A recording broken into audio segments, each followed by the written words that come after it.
Ibu bapak saudara-saudara sekalian, saya mau kasih hadiah.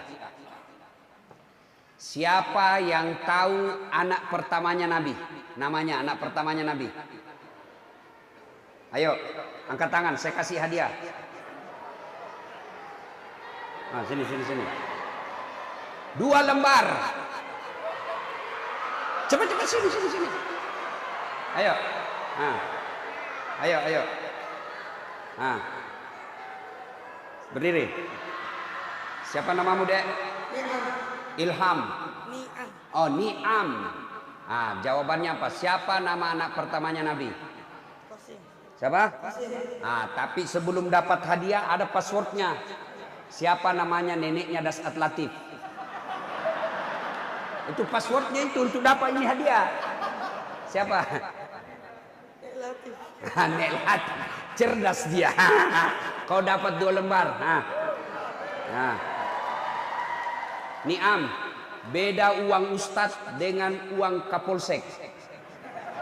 Berkah. Siapa namanya anak pertamanya Nabi? Qasim. Sekarang, berapa jumlah anaknya Nabi?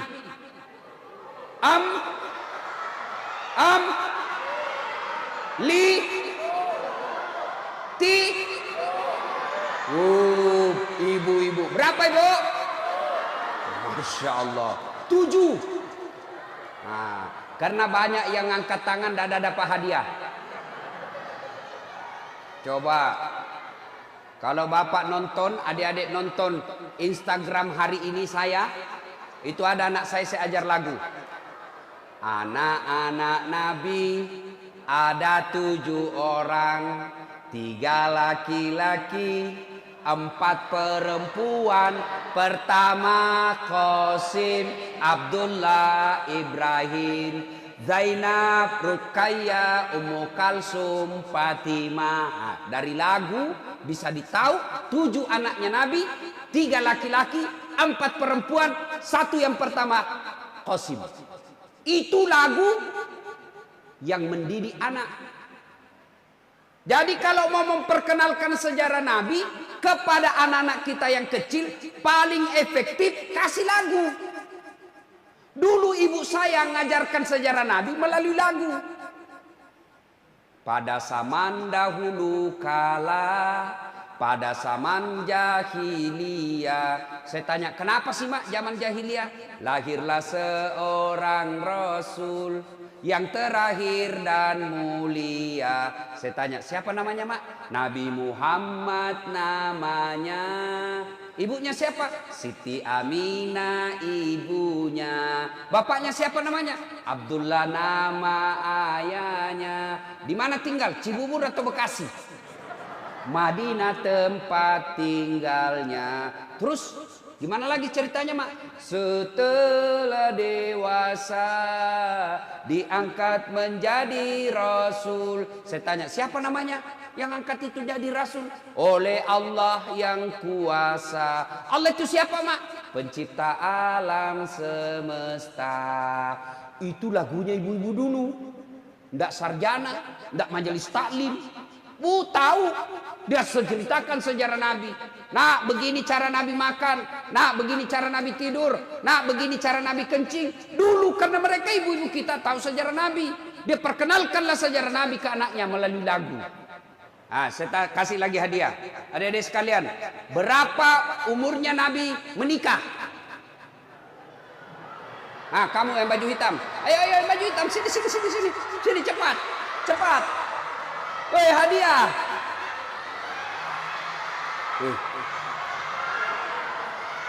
Nah, siapa namamu? Faiza. Umur berapa Rasul menikah? Nah, hadiah. Nah, sudah, anda usah jabat tangan, nanti ada corona. Nah, inilah pentingnya maulid. Kenapa kita maulid? Karena kita mau tahu sejarah Nabi. Untuk apa kita tahu sejarah Nabi? Supaya kita bisa meneladani Nabi. Saya ini ceramah maulid dari Sabang sampai Merauke. Bahkan sampai ke Eropa sebelum Covid. Saya ke Roma ceramah maulid. Adik-adik tahu Roma?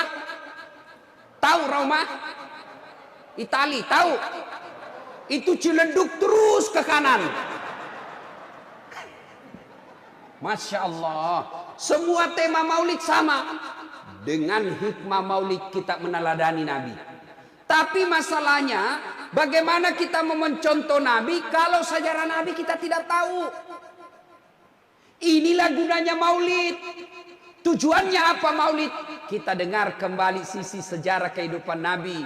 Supaya setelah kita tahu sejarah Nabi, kemudian kita cinta kepada Nabi. Setelah cinta sama Nabi, lalu kita contoh dalam kehidupan sehari-hari. Maka adik-adik sekalian, saudara-saudaraku yang tidak mau maulid, kami hormat dan sayang sama kalian. Tidak usah maulid, tapi tolong juga hargai kami yang mau maulid. Bukan karena bid'ah, bukan karena sesat, bukan karena kami mengada-ngada, tapi kami ingin mendengar sejarah Nabi. Maka ini sejarah Nabi. Maka saudara-saudara yang mau maulid kita hormat. Tidak mau maulid kita hormat. Dengan catatan jangan saling mengkafirkan, jangan saling menuduh sesat, jangan sampai kita saling bertengkar gara-gara maulid. Kan mereka juga sebenarnya bikin maulid juga Pak. Cuma bukan maulid namanya. Tablik akbar sirah nabawiyah. Sama aja itu. Casing sama, casing beda, isi sama. Jadi soal maulid selesai. Ya, tidak usah lagi bertengkar gara-gara maulid. Nah sekarang saya tidak mungkin cerita sisi Nabi secara detail dari A sampai Z. Kenapa? Di samping karena keterbatasan ilmu, juga karena waktu yang sangat terbatas. Kita dengar-dengar saja yang mana yang paling cocok untuk zaman sekarang. Ya, satu, Nabi waktu usia belasan tahun, beliau jalan. Ya, jalan, tersingkap jubahnya. Kelihatan betis. Karena dulu belum ada celana panjang, Pak. Tidak ada, apalagi zaman sekarang. Celananya anak-anak bingung saya lihat, Pak. Kecil betul di bawah. Sampai anak mahasiswa saya panggil, sini dulu dek. Bagaimana caramu kasih masuk itu celanamu? Dia bilang ini dikasih plastik Pak Ustadz. Banyak repotnya. Jadi kalau kau mau pup, tidak dapat plastik, apa repotlah kau. Zaman saya, zaman Pak Haji dulu kecil, kan celananya kipasnya di belakang lebar Pak ya, biar kepala sapi bisa masuk. Sekarang kecil sekali lagi Pak. Nah pada zaman Nabi, tidak ada celana panjang. Beliau jalan tersingkap roknya, gamisnya, kelihatan betis. Bagaimana reaksi Nabi kelihatan betisnya? Bagaimana reaksi Nabi? Merah muka dan telinganya, malu dilihat betisnya. Remaja, lelaki, malu kelihatan betisnya. Bagaimana kita sekarang? Wih, ngeri. Ngeri Pak. Bukan lagi bukan ditiup angin, sengaja dia buka. Coba lihat pakaian anak gadis sekarang. Bingung saya lihat Pak. Saya pergi ke Plaza Indonesia, tipis, kainnya kecil, mahal. Tipis, kainnya pun sedikit, mahal betul.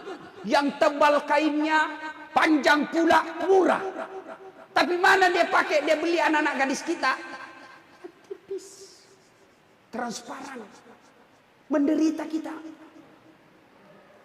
Coba lihat ini, rasa malu sudah mulai hilang. Zaman kita dulu, waktu saya masih sekolah kecil-kecil di kampung, ada cewek yang lewat, orang berkata, siapa anak itu? Wih, pemalu betul. Kenapa? Kan dulu belum ada jilbab. Kenapa? Wih, 2 sarung, sarung di atas, sarung di bawah. Mukanya aja yang kelihatan.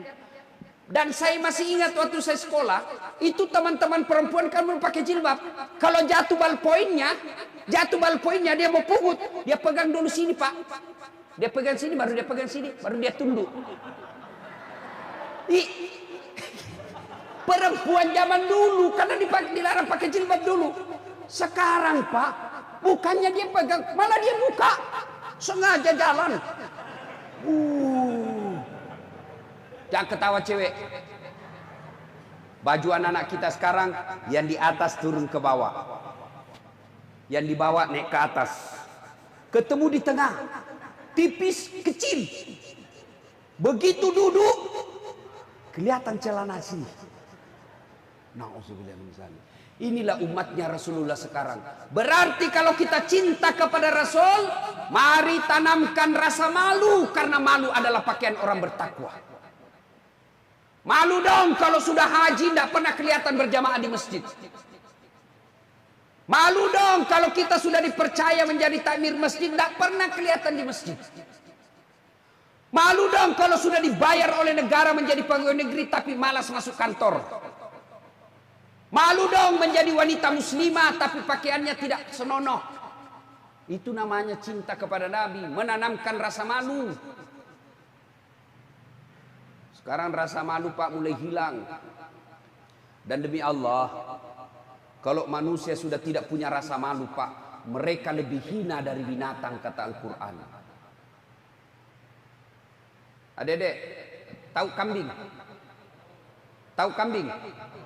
Tahu kambing? Ada yang pakai baju? Ada pakai celana dalam? Boh, enggak ada. Tapi itu kambing, kalau dia nakal, jual. Laku 2-3 juta. Ternyata sampai di pasar enggak ada yang mau beli itu kambing. Bawa pulang, kita potong. Dagingnya sate Madura. Tulangnya sop kondro di Makassar. Pipinya sop pipi. Ekornya sop buntut.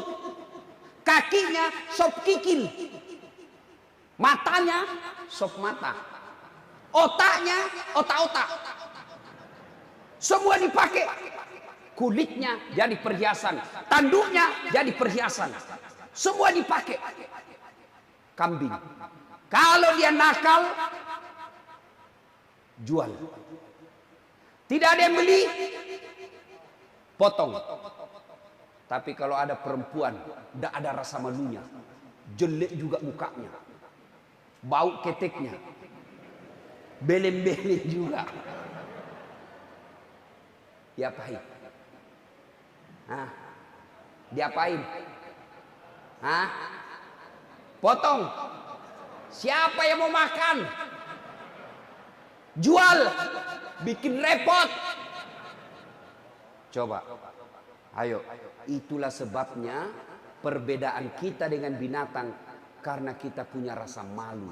Kalau manusia sudah tidak punya rasa malu, maka mereka lebih hina dari binatang.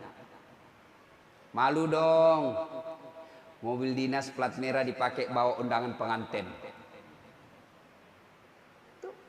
Coba kita sekarang rasa malu. Mulai tipis. Kalau kita cinta kepada Rasulullah, tanamkan rasa malu. Yang kedua, Nabi usia 36 tahun. Belum lagi jadi Rasul. Di Makkah terjadi konflik. Apa sumber konfliknya? Ka'bah dipugar. Kemudian mau diletakkan kembali Hajar Aswad. Konfliklah 4 suku di Makkah. Kata yang suku pertama, kami lebih berhak meletakkan Hajar Aswad. Kata yang satu, kami lebih berhak. Ya, anggaplah kira-kira kalau di konflik ini, orang Jawa berkata kami lebih berhak. Orang Sunda berkata kami lebih berhak. Orang Padang berkata kami lebih berhak. Datang pula orang Bugis, kami lebih berhak. Bertengkar. Berhari-hari tidak ada keputusan. Akhirnya Abu Jahal berkata, saudara-saudara sekalian, daripada kita ribut, kita tunggu saja besok. Siapa yang paling awal besok muncul di pintu, dialah yang kita tuju. Gimana? Setuju? Setuju. Oke, bubar. Tunggu besok. Tunggu, muncul. Siapa orang pertama yang muncul di pintu itu? Siapa? Dialah Al-Amin, Muhammad. Waktu itu belum jadi rasul.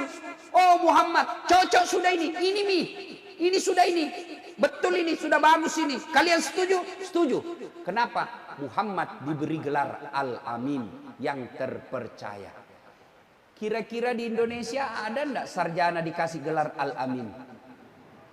Ada? Ada enggak bapak-bapak di sini yang rajin sholat jamaah di masjid sudah dikasih gelar Al-Amin sampai hari?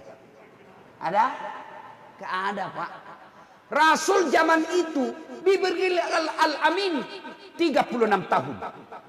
Lalu berkatalah Abu Jahal, Muhammad, kami ini berselisih paham. Kami mau letakkan ini. Siapa yang kau tunjuk untuk meletakkan Hajar Aswad? Kata Nabi begini. Nabi ambil serban. Adik-adik tahu serban? Tahu?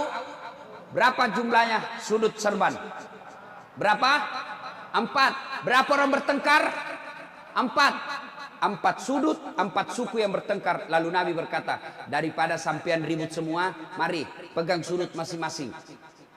Oke, setuju? Setuju. Hajar Aswad kita letakkan, angkat bareng-bareng. Setuju? Setuju. Oke, mari angkat sama-sama. Sudah sampai, ayo pegang masing-masing, letakkan masing-masing, pegang semua. Selesai masalahnya beliau. Penduduk Mekah selesai masalah dari Rasulullah. Mengatasi masalah. Tahu juga Pegadaian di sini, Pak. Mengatasi masalah tanpa masalah, selesai. Arti hikmahnya bahwa ibu sekalian, ternyata kalau mau sukses, modal pertama terpercaya. Maka ibu bapak, kalau bapak ibu mau punya anak yang menjadi sukses, menjadi pemimpin yang hebat, yang pertama tanamkan ke anak-anak kita, dia bisa dipercaya. Tapi mendapat pemimpin yang bisa dipercaya sekarang di Indonesia, Pak, susah betul. Ngomongnya bagus ketika mau dicoblos. Coba lihat caleg-caleg itu, Pak, waktu mau dicoblos, tiap hari ke warung kopi senyum, Pak. Biar enggak kenal senyum juga. Bagi-bagi kartu nama. Pilih saya, sama-sama kita. Ini kartu nama saya, ada masalah, telepon saya 24 jam, hubungi saya. Begitu terpilih, dia ganti nomor HP-nya. Banyak kan yang begitu. Bagus betul keluar masuk lorong, keluar masuk got, keluar masuk masjid sebelum dipilih. Setelah dipilih, tidak pernah lagi muncul.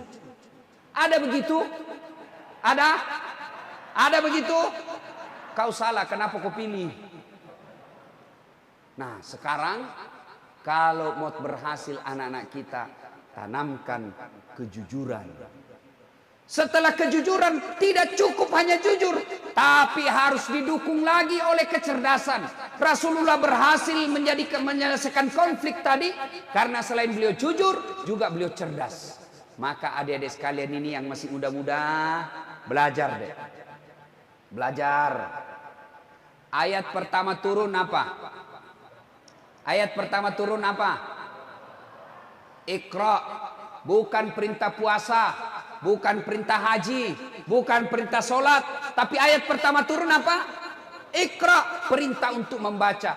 Maka adik-adik sekalian, belajar. Kalau kita menjadi umat yang bodoh, gampang kita diadu domba. Kalau kita menjadi umat yang bodoh, gampang kita termakan pencitraan. Kalau kita menjadi umat yang bodoh, gampang kita ditipu. Tapi kalau Bapak Ibu cerdas, kita bisa tahu, oh ini pembohong, oh ini tukang tipu, ini pencitraan. Maka kalau mau sukses harus punya ilmu. Ada 4 sahabat Nabi. 1, Abu Bakar Siddiq, terkenal dengan kearifannya. Yang kedua, Umar bin Khattab, terkenal dengan ketegasannya. Haram, haram. Tidak ada kompromi. 3, Utsman bin Affan, terkenal dengan kaya dermawan. Dan yang keempat, Ali bin Abi Thalib, tokoh muda yang cerdas. Nabi sendiri mengakui, sahabatku yang paling cerdas Ali. Ali pernah ditanya, ya Imam, kalau kau disodorkan antara harta dengan ilmu, pilih mana? Ali punya pikir, beliau jawab, saya pilih ilmu. Kenapa pilih ilmu ya Ali? Ada 3 kelebihan ilmu dibanding harta. 1, harta setengah mati kamu jaga, ilmu